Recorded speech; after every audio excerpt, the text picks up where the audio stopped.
On one remote afternoon in the red dust of South Australia, a little boy vanished, but this story isn't just about a missing child. It's also about a father whose life fractured the moment his son disappeared. The weight of absence settled on him like the outback heat. Like, share, comment, and subscribe to my channel. No gloss, no sugarcoat. Just raw reality. Gus Lamont was not just a father, he was a musician, a country road troubadour. He played with his band, the Cut Snakes, in rural pubs across South Australia. Once, he went by the stage name Billy T. He lived in Bellelay North, about 100 kilometers from his son's grandparents' station, a farmhouse that felt simpler than fame, a patch of quiet in a rugged landscape. His relationship with Jess, Gus's mother, was complicated, commuter, some say. He didn't stay on Oak Park Station full-time. He lived off the property, writing in sometimes, but their family lives were never fully aligned under one roof. Despite that distance, he loved his son fiercely. Pictures from happier times show Josh and Jess at awards nights, her arms around him, his arm around her, both smiling in that soft, hopeful way young parents do. To those who knew him, Josh was magnetic, warm, driven, and devoted to his music and his child. But that devotion carried a burden. He was always balancing two worlds, the stage and the farm, the road and home. Then came September 27, 2025. It was the afternoon when everything changed. Gus, at 4 years old, was playing by the homestead on Oak Park Station, under the watch of his grandmother. Around 5 p.m., she saw him on a mound of red sand. By 5:30 p.m., she went to call him in, but he was gone. Josh was not on the station that moment. He woke up later, hours after the disappearance, when police reportedly came to his Bellelay North home to tell him his son was missing. Imagine that, a call in the dark. A father being told his child is gone. Everything he had built, in music and in life, washed in a wave of terror and disbelief. That moment shattered his normal world. Once Gus was reported missing, the scale of the search quickly spiraled, and Josh was thrown into a nightmare he had only ever imagined. Search teams mounted an enormous effort: Australian Defence Force, police, SES volunteers, Aboriginal trackers. Drones scanned the vast scrub. Utility vehicles roared across rugged terrain. Infrared technology probed the land by night. He joined the search personally. According to an SES volunteer, Jason O'Connell, Josh walked large parts of Oak Park Station alongside search teams. For Josh, each step was a blend of hope and desperation. For every dusty track he followed, every call he made, he carried the burden of a father's fear. The terrain was merciless. The red dirt stretched and swallowed footprints. Creeks ran dry. The sun scorched both ground and spirit. By the time the first footprint was found, around 500 meters from the homestead, Josh and the search crews knew how fragile their mission was. But the footprint did not bring relief. It raised more questions than comfort. No hat.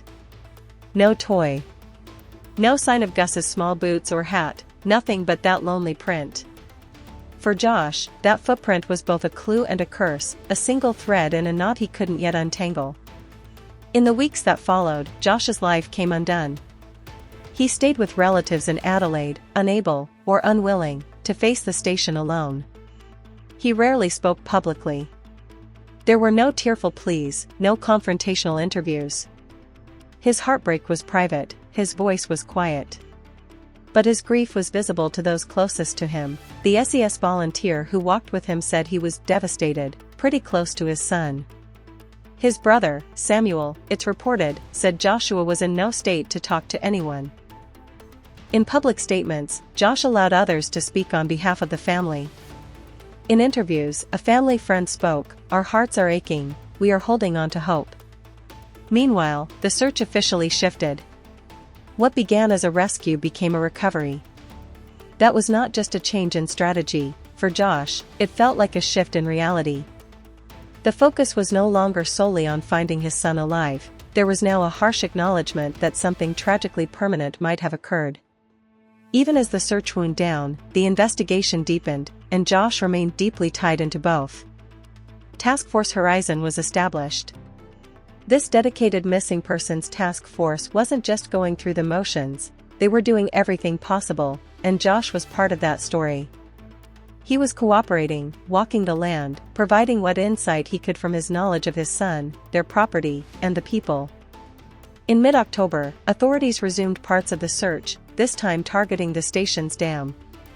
The dam, roughly 600 meters from the homestead, was drained to allow better visibility. For Josh, each murky sweep, each diver's plunge, was a painful reminder of how many what-ifs there were.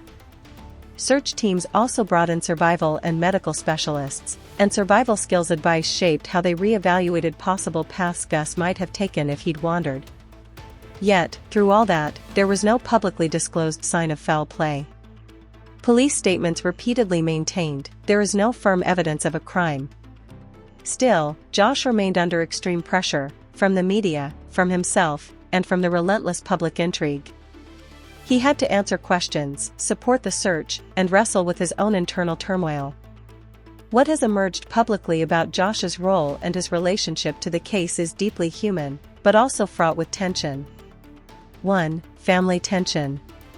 There are reports of clashes between Josh and his son's grandparents, particularly Josie, who is transgender. According to some sources, Josh chose not to live on Oak Park Station because he did not feel the environment was safe for his children, citing those family tensions. As one family friend told media, he believed the station lifestyle dangerous for kids. 2. Personal toll. Being the traveling musician and a father at once, Josh had built a life that was already spread thin. The disappearance pulled that life apart. His retreat to Adelaide suggests deep emotional pain. Insiders say he was unable to face the station regularly after the disappearance. He continues to cooperate with authorities, but he is also navigating grief, guilt, and what-ifs. 3. Public perception. There's a complex narrative around Josh. Some see him as a grieving, loving father. Others are drawn to speculation, partly because of the family's dynamics and his physical distance from the homestead. Meanwhile, false information has circulated online. AAP has flagged many sensational claims about the disappearance as misinformation. Yet, despite the speculation, police have not accused Josh of wrongdoing. 4. Search reality. The footprint found remains perhaps the single most concrete clue, but its meaning is ambiguous. The drained dam turned up nothing. The investigation is ongoing. Task Force Horizon has said they are ruling out all possibilities. In the heart of this mystery lies a deeply wounded father. Gus Lamont is not just the father of a missing boy, he is a man whose life was built on the road, in music, in the fragile balance between his dreams and his responsibilities.